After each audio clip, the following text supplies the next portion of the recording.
ನವರಾತ್ರಿ ದಸರಾ ಬರುತ್ತೆ, ಆಶ್ವಯುಜ ಮಾಸದಲ್ಲಿ ಬರತಕ್ಕಂಥದ್ದು. ಅದಕ್ಕೆ ನವರಾತ್ರಿಯಿಂದ 9 ರಾತ್ರಿ ಪೂಜೆಯನ್ನು ಮಾಡೋದಕ್ಕೆ ಅದಕ್ಕೆ ವಿಶೇಷವಾಗಿ ಹೇಳಿದ್ದಾರೆ. ಪ್ರದೋಷ ಕಾಲ, ಯಾವ ಸಂಧ್ಯಾ ಕಾಲದಲ್ಲಿ ನಾವು ಮಾಡತಕ್ಕಂತಹ ಪೂಜೆ ಅದು ಪ್ರದೋಷ ಪೂಜೆ ಅಂತ ಹೇಳಿ ಕರೆಸಿಕೊಳ್ಳುತ್ತೆ.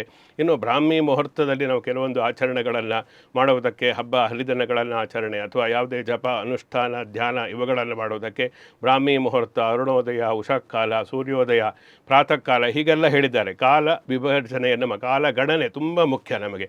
ಯಾವುದೇ ನಾವು ಕಾಲ ಸರಿಯಾಗಿರಬೇಕು, ದೇಶ ಕಾಲ ದೇಹ ಇವೆಲ್ಲವೂ ಕೂಡ ಸರಿಯಾಗಿದ್ದರೆ ಮಾತ್ರ ನಾವು ದೈವ ಸಾಕ್ಷಾತ್ಕಾರವನ್ನು ಪಡೆದುಕೊಳ್ಳುವುದಕ್ಕೆ ಸಾಧ್ಯ. ಹಾಗೆ ಈ ಮಹಾಶಿವರಾತ್ರಿಯಲ್ಲೂ ಕೂಡ ಚತುರ್ದಶಿ, ಕೃಷ್ಣಪಕ್ಷ ಚತುರ್ದಶಿ ಇರಬೇಕು.